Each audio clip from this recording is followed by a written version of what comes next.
कैसे हो दोस्तों आप सब। यहाँ पर ना हम बात करते हैं दोस्तों कि बहुत से लोग मुझे पूछ रहे हैं कि वो जो कोई मोई है साइट, चैनल बोलो वेबसाइट बोलो, उसने टाइगर 3 को फ्लॉप का टैग दिया है।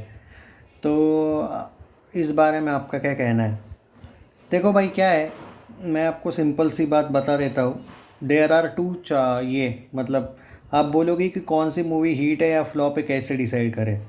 देखो भाई, जब तक कोविड था ना, कोविड से पहले वाली चीज़ें थी ना, एक रूल होता था। मैं सिंपल सी बात बता देता हूँ आपको क्या है, कौन से रूल है, क्या है, पूरा डिटेल बता रहा हूँ। ज़रा सा मुझे टॉपिक स्टार्ट करने के लिए थोड़ा सा ये करने दो। हाँ, तो देखो भाई, एनीवेज, टॉपिक ये है। देखो, सबसे पहले according to Box Office India, मैं आपको बिफोर कोविड बात करूँगा और आफ्टर कोविड की बात करूँगा। तो इसमें आपको डिसाइड करना है कौन सी मूवी हिट है या फ्लॉप है, क्योंकि भाई ये चीज़ का कोई भी नहीं डिसाइड कर सकता है कैसे हिट है कैसे फ्लॉप है। और बॉक्स ऑफिस इंडिया को कोई इतना ज़्यादा मानता ही नहीं है आजकल। मैं आपको सीधा बता देता हूँ क्यों नहीं मानता है या फिर क्या हुआ है ये सब। देखो, टाइगर 3 का सब जगह पे, बहुत सी जगह पे 300 करोड़ बजट बजट बोला गया। उस अकॉर्डिंग ये मूवी 285 करोड़ कलेक्शन करी है। नेट कलेक्शन बोल रहा हूँ मैं, सारी लैंग्वेज मिला के। और वर्ल्ड वाइड में कुछ 460 या 470 करोड़ तक करी है। अब देखो, अकॉर्डिंग टू, अगर मैं पहले की बात करूँ बिफोर कोविड, तो भाई 300 करोड़ की मूवी 285 करोड़ कर रही है। तो उस अकॉर्डिंग टू कोविड के पहले की चीज़ें बोल रहा हूँ मैं, तो ये मूवी को फ्लॉप टैग दिया जाता था। वर्ल्ड वाइड का कुछ नहीं गिना जाता था, वो ग्रॉस वॉस में आता है तो सब कुछ टैक्स वैक्स निकाल के एक्टर लोगों की वगैरह फीस उसमें इंक्लूड होगी, तो वो किया जाए। तो वैसे, क्योंकि ओटीटी का भी ज़माना उस टाइम पे उतना नहीं था, तो उस अकॉर्डिंग उसको फ्लॉप का टैग दिया जाता था, क्योंकि वो पीट जाती थी।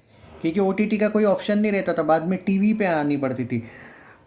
अब कैसे प्रॉफिट लॉस होता। अब देखो, एट प्रेजेंट कोई मोई ने फ्लॉप दिया है क्योंकि उनके रूल के अनुसार, क्योंकि वो ओटीटी वगैरह नहीं मानते हैं, उस अकॉर्डिंग थिएटरिकल फ्लॉप उन्होंने दिया है। पर एट प्रेजेंट जब वो प्रेस कॉन्फ्रेंस वगैरह हुई थी वाईआरएफ की, तो उन्होंने सक्सेस पार्टी दे दी। मतलब मे बी प्रोड्यूसर ने ये बता दिया कि भाई हम तो सक्सेस दिखा रहे हैं क्योंकि हम तो प्रॉफिट में है। अगर प्रोड्यूसर ही प्रॉफिट में है तो उन्होंने हिट दिखा दिया, तो भाई अपने को हिट मानना पड़ेगा, ये मेरा मानना है। आप मुझसे पूछो तो मैं, वो कोविड के पहले वाले इनके जो रूल्स थे वो बहुत अच्छे थे, रियलिस्टिक लगते थे। पर कोविड के बाद इन लोगों ने बहुत सी ऐसी फिल्में हैं जो फ्लॉप थी, जिनको हिट दे दिया। जुग जुग जियो, हालांकि बॉक्स ऑफिस इंडिया ने जुग जुग जियो को फ्लॉप दिया था, लेकिन बाद में अचानक मैं देखता हूँ कभी कभी वो साइट, तो वहाँ पे सेमी हिट का टैग आता है। करण जौहर तो बोलता है वो हिट फिल्म है। जिस मूवी का बजट 150 करोड़ था, वो मूवी 85 करोड़ कमाई है।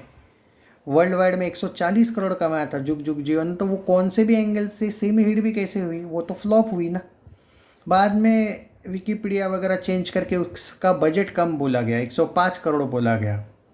आज टाइगर 3 का बजट 200 करोड़ बोला जा रहा है। तो भाई, अगर जुग जुग जियो को हिट दिया जा रहा है तो टाइगर 3 को हिट दिया गया है, तो उसमें गलत क्या है? कोई मोई ने तो जुग जुग जियो को डिजास्टर दिया था। इवन भेड़िया, उस मूवी को भी फ्लॉप का टैग है बहुत सी जगह पे। ब्रह्मास्त्र का एवरेज का टैग है, कुछ जगह पे तो फ्लॉप का टैग है। तो भाई, कौन सी मूवी कैसे चलती है भाई, अपने अपने साइट से आजकल तय तय किया जाता है।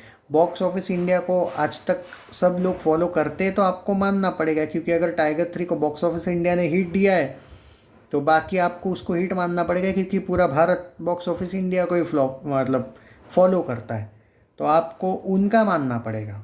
अगर मैं फिर उस एंगल से जाऊँ ना कि कौन सी मूवी, भाई फिर तो वर्ल्ड वाइड में ऐसी मूवी, तो फिर तो भाई ज़ीरो ने क्या पाप किया।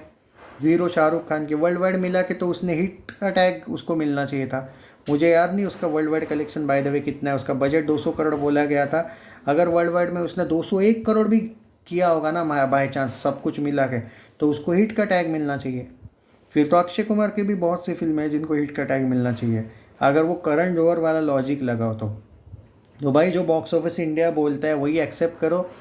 मैंने अभी तक बॉक्स ऑफिस इंडिया के साइट पर टाइगर 3 को क्या टैग दिया है वो पता नहीं मुझे।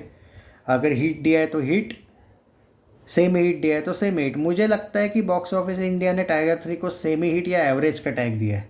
मैंने फॉलो नहीं किया है, आप देख लेना कौन सा दिया है।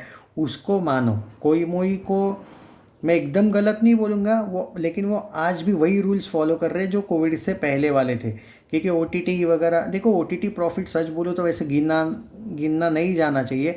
थिएटरिकल हिट और थिएटरिकल फ्लॉप टैग अलग होता है। पर फिर तो ऐसी बहुत सी फिल्में हैं फिर जो फ्लॉप का टैग डिज़र्व करती है, जिनको सेमी हिट या एवरेज का टैग मिला है। तो फिर तो वो बोलते हैं ना कि डबल माइंड हो गया भाई, हिपोक्रेसी हो गई ना। फिर इसकी साइड ले रहे हो, उसकी नहीं ले रहे हो। तो आपको बॉक्स ऑफिस इंडिया की बात माननी पड़ेगी। बॉक्स ऑफिस इंडिया ने कौन सा टैग दिया है वो चेक करो और बाद में डिसाइड करो टाइगर 3 क्या है। हाँ, बॉक्स ऑफिस इंडिया ने को ही फॉलो करो, यही मैं कहूँगा। बाकी क्योंकि भाई पूरा भारत और ये पूरा जो विकीपीडिया हो, ये सब कुछ बॉक्स ऑफिस इंडिया पे ये करता है। अगर मैं मेरी पर्सनल राय बोलूँ तो अगर 300 करोड़ बजट है, सिर्फ 280 करोड़ कमाया है, और अगर according to Box Office India अगर पहले वाला रहता, कोविड से पहले वाला, तो टाइगर 3 को जैसे दबंग 3 को फ्लॉप टैग मिला था वैसे ही मिल जाता। पर अब जो कोविड के बाद रूल्स चेंज किए या फिर YRF ने भी सक्सेस पार्टी दे दी, तो उस according box Office India at present कौन सा टैग दिया है, मुझे लगता है सेमी हिट या एवरेज टैग दिया होगा। तो आप वो मान के चलो, आप उसको हिट भी नहीं बोल सकते, फ्लॉप भी नहीं बोल सकते। और उसके पीछे आप ये बोलोगे फिर बेस क्या है इस चीज़ का, इसको कहाँ पे रोका जाए। भाई इनको गवर्नमेंट भी नहीं रोकता है तो हम क्या करें। अब इनका कुछ लोग तो भाई, जैसे हाउसफुल 5 का बजट 375 करोड़ है, कैसे हो सकता है इस किसी कॉमेडी मूवी का बजट, बोलो इतना। ये सब ब्लैक का वाइट मनी करने के चक्कर में हो रहा है। कुछ लोग वैसा करते हैं, चाहे मूवी फ्लॉप गई तो गई, और कुछ लोग भाई अपना नाम सुधारने के लिए, मूवीज़ का ये सुधारने के लिए ये गेम खेलते कम बजट वाला। जैसे करण जौहर पहले 150 करोड़ बोलता है कलेक्शन बजट, और बाद में 110 करोड़। रॉकी रानी की प्रेम कहानी में भी कितना बड़ा गेम खेला करण जौहर ने। पहले बोलता है 180 करोड़ बजट है, बाद में बोलता है भारत में 150 करोड़ इसने कमाया, और वर्ल्ड वाइड में ओवरसीज़ में 160 करोड़ कमाया। फिर तो भाई शाहरुख और सलमान, आमिर, अक्षय, अजय से बड़ा सुपरस्टार तो रणवीर सिंह है, उसका ओवरसीज़ में ज़्यादा कलेक्शन आ रहा है, भारत में कम। कौन सा लॉजिक है भाई, फेंकने की भी तो हद होती। इनको कोई नहीं रोक सकता भाई। बॉक्स ऑफिस इंडिया को फॉलो करो, वो ही बोले हिट हिट, फ्लॉप बोले फ्लॉप, या एवरेज बोले एवरेज।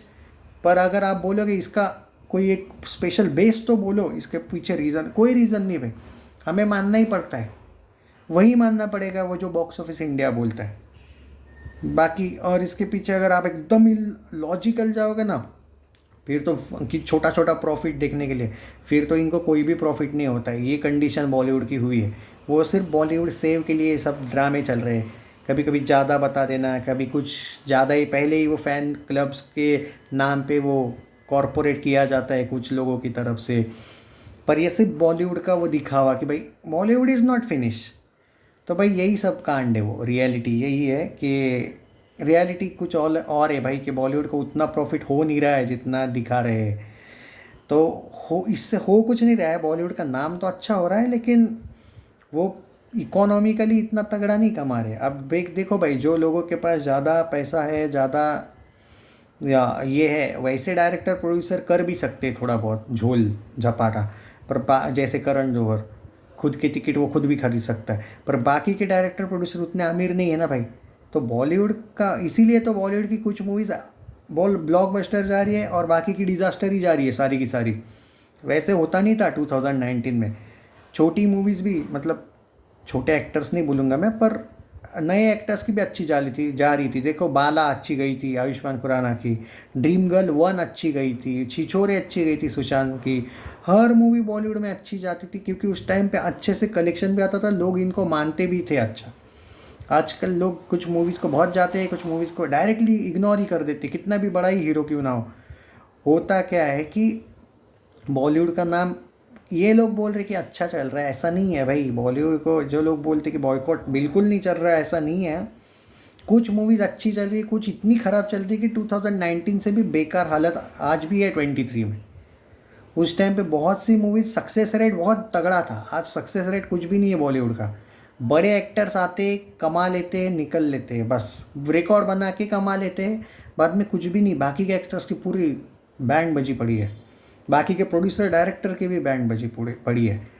तो वो कोई लॉजिक नहीं है। आपको सिर्फ बॉक्स ऑफिस इंडिया को फॉलो करना है, और वो भी करण जौहर ने तो भाई 2-3 बार तो उनको भी ले लिया ना खरीद के। अब भाई जो मूवी जुग जुग जियो और इसको सेमी हिट दे सकती है, जो अपना बजट वर्ल्ड वाइड में भी क्रॉस नहीं किया है जुग जुग जियो ने, फिर भी उसको सेमी हिट दे दिया, तो भाई बॉक्स ऑफिस इंडिया पे भी कैसे भरोसा करें। पर करना पड़ता है, वो मेन साइट है ना, सब करते हैं फॉलो, तो उनको करो फॉलो। टाइगर 3 को वहाँ पे फ्लॉप नहीं मिला है शायद, तो सेमी हिट या एवरेज मिला है, तो उनको ही फॉलो करो, उस अकॉर्डिंग टाइगर 3 क्या है फिर। जो बॉक्स ऑफिस इंडिया अगर हिट भी बोला होगा तो हिट है, क्योंकि सब लोग ब्लाइंडली उन पे ही ट्रस्ट करते हैं, क्यों करते हैं नहीं पता है, हमें भी करना है। तो कोई मूवी पर बिलीव मत करो भाई, आपकी चॉइस है। मैंने पूरा डिटेल समझाया, जितना ज़्यादा हो सके वीडियो को शेयर करो। बॉलीवुड का आजकल का क्या ये लॉजिक है वो मैंने आपको बता दिया।